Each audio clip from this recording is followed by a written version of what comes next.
Good morning, and thank you for having us the opportunity to present the SMART plan to you. And I wanted, as the speakers prior to me and those that will be following, talk about a vibrant South Florida wanting to invest in. And transportation is part of that resilient South Florida and how to meet the growing needs. And one of the things that the MPO is responsible for is that long-range transportation vision. We take a look at 20, 25 years out and how our transportation system can meet those needs. And obviously the growth in South Florida is going to continue.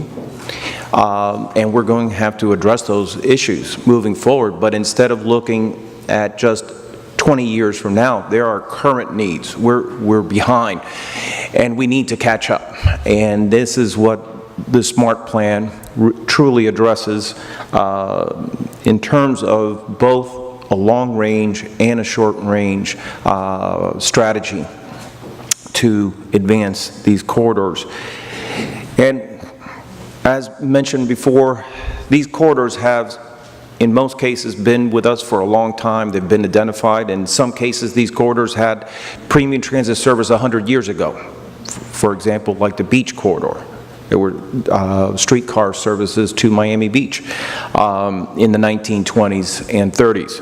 So, and the need is there today and in the future. And these corridors are identified along with this express bus, which is more of that short-range implementation possibilities and things that are ongoing and could be implemented shortly with the construction, for example, of State Road 837, have an express east-west express bus that would take those folks from West Dade to the airport and to downtown Miami, and that could be implemented once the construction is completed there. So we have the map here, each one, and I think the strategy of the SMART plan is that we don't individually necessarily prioritize and say we're going to do this project and then we'll do this project and if we can the next and so forth and so on, but rather a strategy and a commitment to implement all 6 rapid transit corridors within Miami-Dade County because the need is there, okay? And I think getting our elected officials and agencies and civic organizations and like yourself familiarize and backing this, that is what that mentioned about the resolve. And various communities have done this. So we're not looking to reinvent the wheel and saying that this is an impossibility, but other cities like Denver, Houston, Seattle, the Bay Area, and Los Angeles have been very successful to implement a multi-program of projects in terms of transportation. We took a look about the stakeholders, and you saw there it involves many agencies working together, and the MPO is sort of that glue to keep that vision in track moving forward.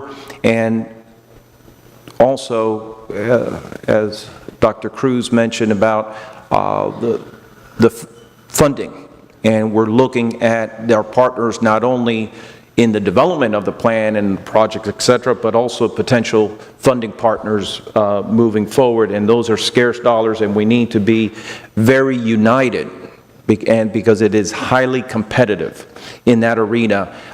So again, that commitment is very important moving forward.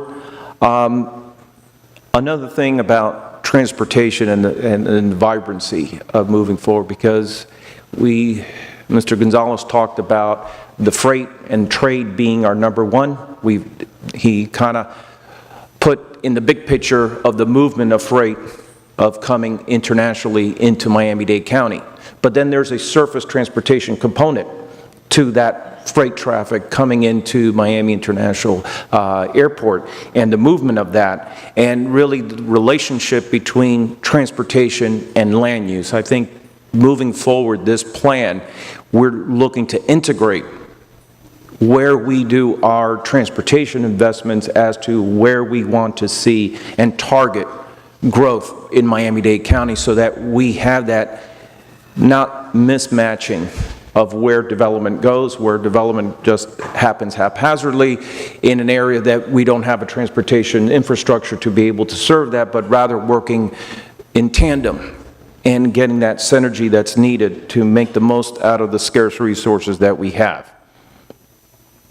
And that, as I mentioned about the transportation land use, really goes into the economic development arm of this SMART plan, strengthening those respective corridors that we have identified in the map, and bringing all the stakeholders to the table, and that's why we're coming to different groups from a whole myriad of interests and perspectives that traditionally are not necessarily involved in these transportation projects.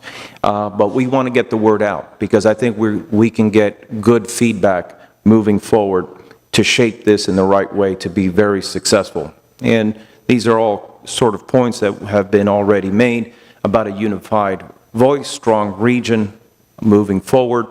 And as every global city that I'm sure you have traveled and gone to has a very robust and extensive public transportation network. And that's where, if we need to elevate Miami-Dade County, I always say, when do you know that we've made it in terms of the into these other global cities? And I say it's the second that when you come to Miami or downtown Miami or Miami Beach and you say, I don't need a vehicle to come into Miami or Miami Beach, in the same way that you say when you go to San Francisco or New York or Washington, etc., and you don't feel that need to have a vehicle to move around in the core of the city. And that's one of the things that we should be striving for moving forward. And with that, thank you very much.